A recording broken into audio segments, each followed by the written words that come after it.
முடியாது என எதையும் விட்டு விடாதே.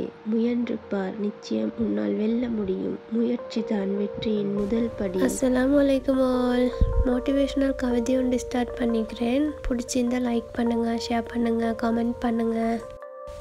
இன்றைக்கு என் சேனலோட ரெசிபி என்னென்னா பொட்டேட்டோ சீஸ் பால் எப்படி செய்கிறேன்னு பார்க்க போகிறோம். ஸ்கிப் பண்ணாமல் கடைசி மட்டும் பாருங்கள், அப்போ தான் தெளிவாக விளங்கும் என்னென்ன சொல்கிறேன்னு. வாங்க இப்போ வீடியோக்குள்ளே போகலாம்.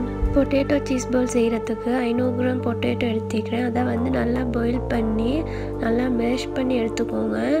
பொட்டேட்டோ வேக வச்சக்குள்ள கொஞ்சம் உப்பு ஊற்றி வேக வச்சுக்கோங்க. அப்போ தான் அதில் பொட்டேட்டோவில் உப்பு சரியாக படும். அதில் 1/2 டேபிள் ஸ்பூன் மிளகுத்தூள், 1/2 டேபிள் ஸ்பூன் கொச்சிக்கத்தூள், 2 டேபிள் ஸ்பூன் கோதுமை மாவு, 2 டேபிள் ஸ்பூன் அரிசி மாவு, தேவையான அளவு உப்பு, உங்களுக்கு தேவைக்கேற்ப சிக்கன் இருந்தால் எட் பண்ணிக்கோங்க, இல்லாட்டி தேவையில்லை, நார்மலாகவே செஞ்சுக்கோங்க சிக்கன் எட் பண்ணாமல். நான் இன்றைக்கி Sri Lankan brand Rich Life cheese தான் எடுத்துக்கிறேன். உங்கள்கிட்ட மொசரல்லா சீஸ் இருந்துச்சுன்னா அதை எட் பண்ணிக்கோங்க. அதுதான் நல்லா டேஸ்ட்டாக நல்லா க்ரீமியாக வரும். நான் வீட்டில் இருக்கிறதால அதை எடுத்துக்கிறேன்.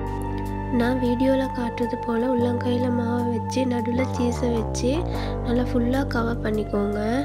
அதுக்கப்புறம் நல்லா உள்ளங்கையில் வச்சு நல்லா அழுத்தம் கொடுத்து பாயில் பண்ணி கொண்டீங்கன்னா நல்லா சரியாக வரும். ஈவினிங் டைமுக்கு கடையில் சோட்டீஸ் வாங்குறத விட புள்ளைகளுக்கு இதேமாதிரி செஞ்சு கொடுத்தா நல்லா ஹெல்த்தியாகவும் மீக்கும். வீட்டில் செய்கிறதால செஞ்சு பாருங்கள். நான் சீஸ் போட்டும் செஞ்சுக்கிறேன், நார்மல் பால்ஸாகவும் செஞ்சுக்கிறேன். அடுத்தது இதை கோட் பண்ணுறதுக்கு ஒரு பவுலில் கோதுமை 2 டேபிள் ஸ்பூனும் கார்ன்ஃப்ளவர் 1 டேபிள் ஸ்பூனும் போட்டு நல்லா கரைச்சிக்கோங்க.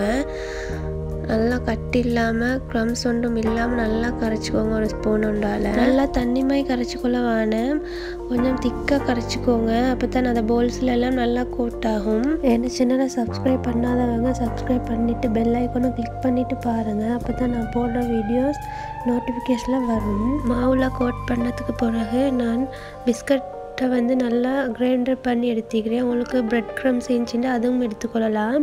நான் வீட்டில் இருக்கிறதால அதை எடுத்தேன். எல்லா பால்ஸையும் அதே மாதிரி பிஸ்கட் தூளில் கோட் பண்ணி எடுத்துக்கிறேன். ஸ்டவ்வில் பேனண்டை வச்சு ஆயிலை நல்லா சூடாக்கி கொண்டு அதில் பால்ஸ் எல்லாம் போட்டு நல்லா கோல்டன் ப்ரௌன் வரங்காட்டியும் ஃப்ரை பண்ணிக்கோங்க. மீடியம் ஹீட்லேயே ஃப்ரை பண்ணுங்கள். நீங்களும் செஞ்சு பாருங்கள், நல்லா டேஸ்ட்டாக சாஃப்டாக இருந்துச்சு.